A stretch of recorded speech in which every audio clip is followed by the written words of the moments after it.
আসসালামু আলাইকুম। এখন শুনবেন সংবাদ শিরোনাম। যুদ্ধ, সংঘাত, হানাহানি বন্ধের আহ্বানে জাতিসংঘের সাধারণ অধিবেশন শুরু। চলমান সহিংসতার জন্য মহাসচিবের ক্ষোভ, অকার্যকর সংস্থা বললেন ট্রাম্প। শাপলার বদলে এনসিপিকে অন্য প্রতীক প্রস্তাবের আহ্বান ইসির। সংসদ নির্বাচনে পুলিশের ব্যবহারের জন্য কেনা হচ্ছে 40,000 বডি ক্যামেরা। রাজধানীর মহাখালীতে পেট্রোল পাম্পে বিস্ফোরণ, দগ্ধ 7 জনকে ভর্তি করা হয়েছে বার্ন ইনস্টিটিউটে। নাগরিক নিরাপত্তা নিয়ে শঙ্কা। আসসালামু আলাইকুম। এতক্ষণ শুনছিলেন সংবাদ শিরোনাম, এখন শুনবেন বিস্তারিত। বিশ্বজুড়ে চলমান যুদ্ধ, সংঘাত এবং হানাহানি বন্ধের আহ্বানের মধ্য দিয়ে শুরু হল জাতিসংঘের 80তম সাধারণ অধিবেশন। মূল অধিবেশনে দেয়া ভাষণে জাতিসংঘ মহাসচিব অ্যান্টোনিও গুতেরেস ক্ষোভ জানিয়ে বলেন, বিশৃঙ্খলা ও দুর্ভোগের যুগে প্রবেশ করেছে বিশ্ব। শান্তি এবং স্থিতিশীলতা পথগুলো একে একে বন্ধ হয়ে যাচ্ছে বলে অভিযোগ করেন তিনি।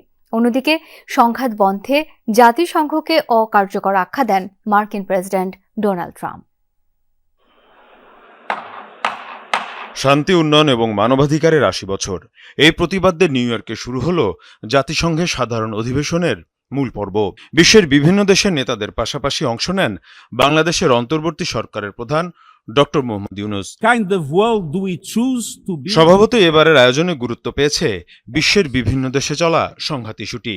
একদিকে রাশিয়া ইউক্রেন যুদ্ধ, অন্যদিকে গাজা ইসরায়েলি আগ্রাসন সহ বিশ্বজুড়ে বিভিন্ন সংঘাত আর লড়াইয়ের কথা তুলে ধরেন জাতিসংঘ মহাসচিব।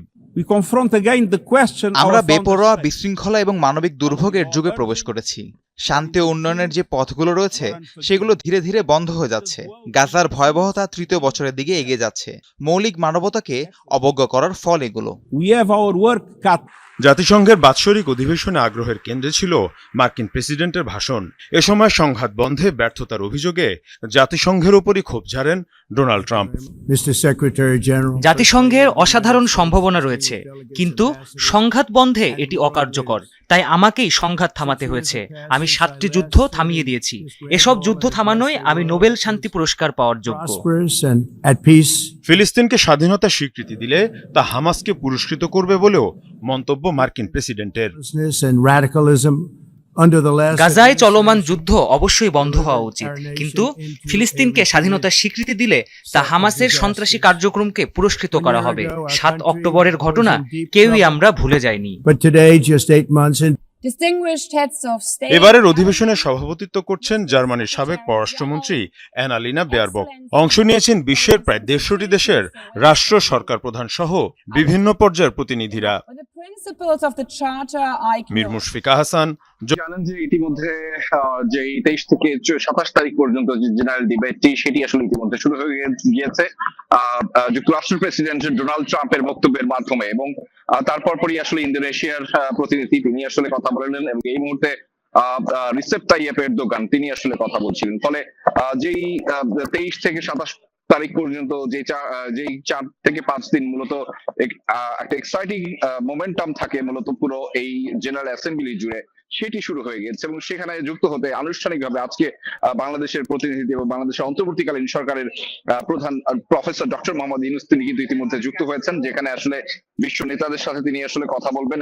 একই সাথে বৈশ্বিক শান্তি, যুদ্ধ সংঘাত পরিস্থিতি এবং টেকসই উন্নয়ন এবং উন্নয়নের বিষয়ে আসলে তিনি কথা বলবেন। এবং সেই প্রেক্ষিতে আজকে সকালবেলায় তিনি যুক্ত হয়েছিলেন সেই জেনারেল অ্যাসেম্বলিতে।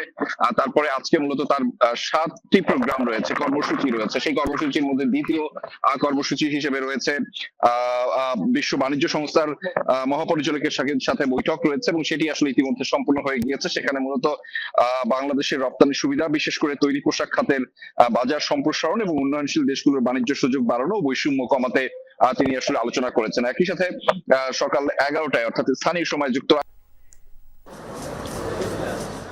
নির্বাচনী প্রতীক হিসেবে শাপলা পেতে অনড় জাতীয় নাগরিক পার্টি এনসিপি। দল নিবন্ধনের আবেদনের দুবারই শাপলা প্রতীক বরাদ্দ চেয়েছে দলটি। সোমবার সিইসির সাথে বৈঠকের পর আবারও প্রতীকের ব্যাপারে এনসিপি জানায় সুদৃঢ় অবস্থান। শাপলা, সাদা শাপলা অথবা লাল শাপলা, এই 3টির মাধ্যমে হতে হবে। ভেটিং এর জন্য পাঠানো আচরণবিধি এবং প্রতীক তালিকা অনুমোদন দিয়েছে আইন মন্ত্রণালয়। তালিকার ১১৫টি প্রতীকের মধ্যে নেই শাপলা, বাদ যায়নি নৌকা প্রতীক। এনসিপি শাপলা প্রতীক পাচ্ছে না, কারণ হচ্ছে যে আমাদের ১১৫টার যে শিডিউলটা করা হয়েছে সেখানে শাপলা প্রতীক নেই। নিয়মটা হচ্ছে যে সংরক্ষিত প্রতীক যেটা আছে সে প্রতীকের ভিতর থেকে একটা নিতে হবে। সে প্রতীকে যদি শাপলা প্রতীক না থাকে তাহলে দেওয়ার সুযোগটা কোথায়? বিকল্প একটা প্রস্তাব আমাদের কাছে পাঠাতে হবে এবং ওনারা এটাকে জানেন যে এটা নাই। তো এখন নিষ্পত্তিতে হবে দুজনের সম্মতিতে। তো আমরা আশা করছি যে একটা সম্মতিতে ওনাদেরই বলতে হবে। ত্রয়োদশ নির্বাচনকে সামনে রেখে নির্বাচন কমিশনের কাজের অগ্রগতি তুলে ধরেন তিনি। জানান ২৮ সেপ্টেম্বর থেকে শুরু হবে অংশীজনদের সাথে ইসির সংলাপ। সিভিল সোসাইটি, শিক্ষাবিদ, নারী নেতৃবৃন্দ, প্রিন্ট অ্যান্ড ইলেকট্রনিক মিডিয়ার সাংবাদিক বৃন্দ, রাজনৈতিক দল, নির্বাচন বিশেষজ্ঞ, জুলাই যোদ্ধা, এনাদের সাথে আমরা পর্যায়ক্রমিকভাবে আমাদের আলোচনাগুলো শুরু করব। প্রবাসী ভোটার এবং তাদের ভোটাধিকারের বিষয়ে প্রতিনিয়ত জানানো হবে, এমনটাও জানান সিনিয়র সচিব। বলেন, সুষ্ঠু ও অংশগ্রহণমূলক নির্বাচন আয়োজনে বদ্ধপরিকর ইসি। ইনশাআল্লাহ আমরা একটা ভালো নির্বাচনে পৌঁছানো পর্যন্ত আপনাদের সাথে আমাদের নিয়মিত যোগাযোগ থাকবে। লাভলি বিথি, যমুনা নিউজ, ঢাকা। নির্বাচনের দায়িত্ব পালনে প্রথমবার পুলিশের জন্য প্রায় ৪০০ কোটি টাকায় কেনা হচ্ছে ৪০,০০০ বডি ক্যামেরা। অর্থ উপদেষ্টা জানিয়েছেন, ক্রয় সংক্রান্ত উপদেষ্টা কমিটির বৈঠকে এই সংক্রান্ত প্রস্তাব অনুমোদন হয়েছে। ডক্টর সালেউদ্দিন আহমেদ বলেন, এর মাধ্যমে সুষ্ঠু ও শান্তিপূর্ণ হবে নির্বাচন। অর্থ উপদেষ্টার কাছে প্রশ্ন ছিল বাংলাদেশ ব্যাংকের সাম্প্রতিক ডলার কেনা নিয়েও। জানান, আপৎকালীন সময়ের জন্য বৈদেশিক মুদ্রার যে রিজার্ভ তা যথেষ্ট নয়।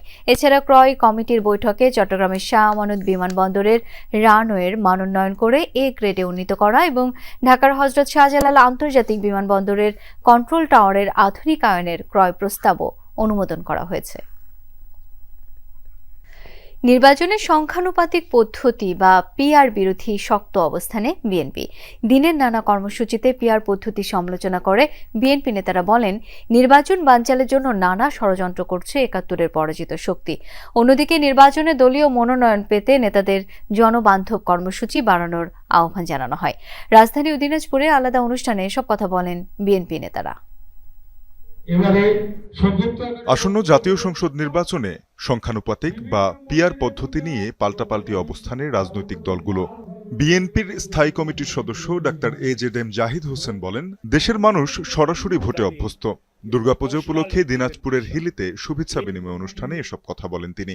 যারা পিআরের কথা বলছেন তাদের ব্যাপারে আমাদের বক্তব্য, ঠিক আছে, আপনার নির্বাচনী ম্যানিফেস্টোতে এটা দিন, জনগণ যদি আপনারটা বেছে নেয়, ঠিক আছে, আগামী নির্বাচন আপনার ওইটার মধ্যেই হবে। কোনো অধ্যাদেশ করে, কোনো প্রেসিডেন্সিয়াল প্রোক্লামেশন করে দয়া করে চাপিয়ে